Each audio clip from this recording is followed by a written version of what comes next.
dive into the fascinating world of communication, an essential process that shapes our lives and the world around us. Communication, by definition, is the exchange of information, ideas, thoughts, or feelings. It's a complex and intricate process, with many moving parts that all work together to make it effective. At its simplest, communication happens when a sender conveys a message to a receiver, but it's so much more than that. Imagine a world where we could not express our thoughts, share our ideas, or articulate our feelings. It would be a world devoid of connection, understanding, and empathy. That's the power of communication.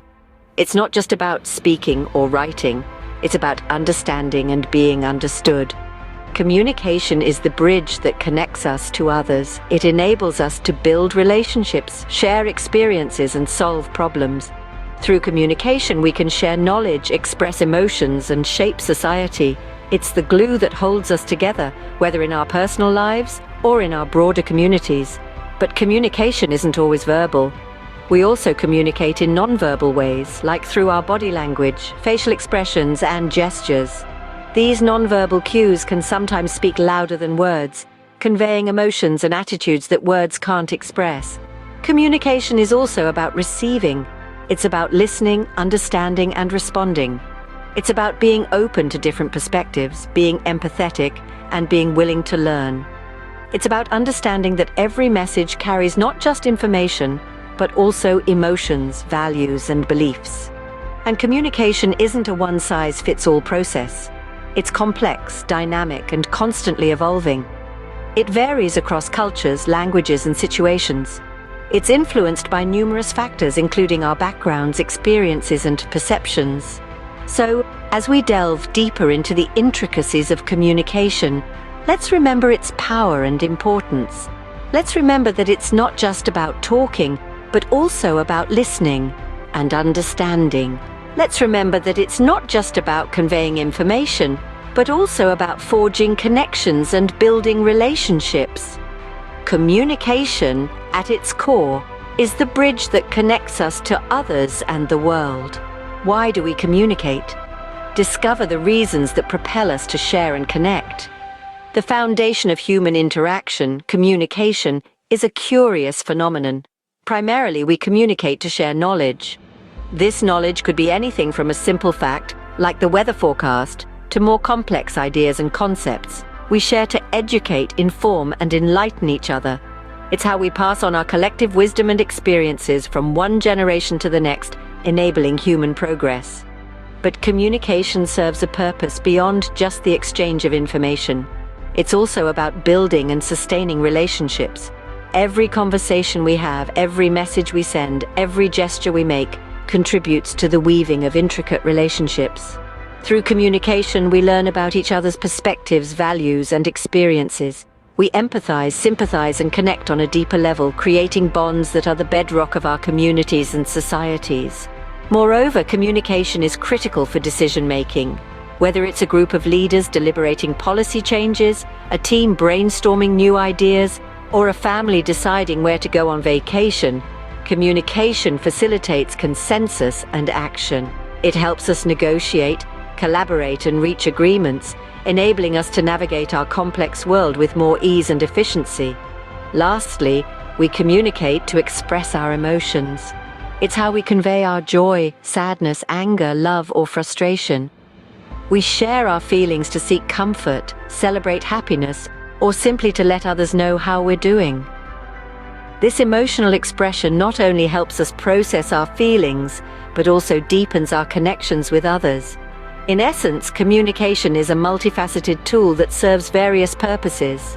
It's an essential part of our daily lives, influencing how we learn, relate, decide, and express. It shapes our personal experiences, societal structures, and even our understanding of ourselves. So when you're chatting with a friend, presenting at a meeting, or even posting on social media, remember, you're partaking in a profound and meaningful process. Every word spoken, every message sent, every emotion shared contributes to the rich tapestry of human connection. Communication is the glue that holds societies, families, and friendships together. Explore the different ways we communicate, from spoken words to silent gestures. Communication is a multifaceted marvel that takes many forms. Today we're going to delve into the two primary ways we communicate, verbally and non-verbally. First off, verbal communication. This is probably what first comes to mind when you think of communication. It's all about using words, spoken or written, to express ourselves. But it's not just the words we choose that matter. It's also about how we arrange them, the tone we use, our pacing, and even our pauses. Each of these aspects can subtly change the meaning of our message. Now let's turn to non-verbal communication. This involves everything that doesn't use words. We're talking about body language, facial expressions, and gestures. Non-verbal cues are like the unsung heroes of communication. They can convey a wealth of information, often more than words themselves.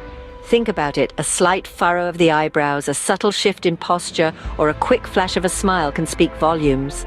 They can indicate interest, discomfort, joy, and so much more. In fact, research suggests that a whopping 93% of our communication is nonverbal. That's right, 93%. But it's not just about understanding the nonverbal cues of others. It's also about being aware of our own. Are we crossing our arms and creating a barrier? Are we maintaining eye contact and showing interest?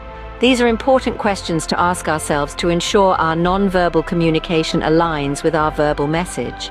So, we have verbal communication with its carefully chosen and arranged words, and nonverbal communication with its silent but expressive cues. These two modes intertwine and work together to create our communication tapestry. And here's something to ponder. Even when we're silent, we're still communicating. Our body language, facial expressions, and even our silence itself can send a message. So remember, whether you're chatting away or sitting in silence, you're always communicating. Whether through words or silence, we are always communicating. Delve into the two fundamental types of communication, verbal and non-verbal. These are the two pillars that uphold the vast edifice of our everyday interactions, and understanding them can vastly improve how we express ourselves and interpret others. Let's start with verbal communication. This type of communication is all about language, the marvel of human innovation that allows us to encapsulate complex ideas, emotions, and information into words. Verbal communication can be either spoken or written. When we engage in a lively discussion with friends, present a report at work, or even jot down a quick grocery list, we're using verbal communication. It's a powerful tool that enables us to share our thoughts and ideas clearly and directly. But what happens when words are not enough or not available? That's where non-verbal communication steps in. This type encompasses all the ways we convey information without using words. Think about the last time you made eye contact with someone across a crowded room, or how you instinctively know a friend is upset just by their tone of voice. These are examples of non-verbal communication in action. Non-verbal communication includes elements like body language, facial expressions, gestures, and even the space we maintain between ourselves and others. These cues can sometimes speak louder than words, adding depth and nuance to our messages. For instance, a smile can reinforce a compliment, while crossed arms might signal defensiveness. It's also worth noting that non-verbal communication often operates on a subconscious level. We might not always be aware of the signals we're sending or receiving, but they significantly influence how we interpret and respond to others. So in essence, verbal communication provides the structure of our interactions, the words we say or write. In contrast, non-verbal communication adds the color and context, the tone of voice, the facial expressions, and the spatial dynamics. Together, they create a comprehensive and nuanced system that allows us to express ourselves and connect with others. Verbal and non-verbal communication, two sides of the same coin, are essential in conveying our messages. By understanding and mastering these types, we can enhance our ability to communicate effectively and meaningfully. Scene script.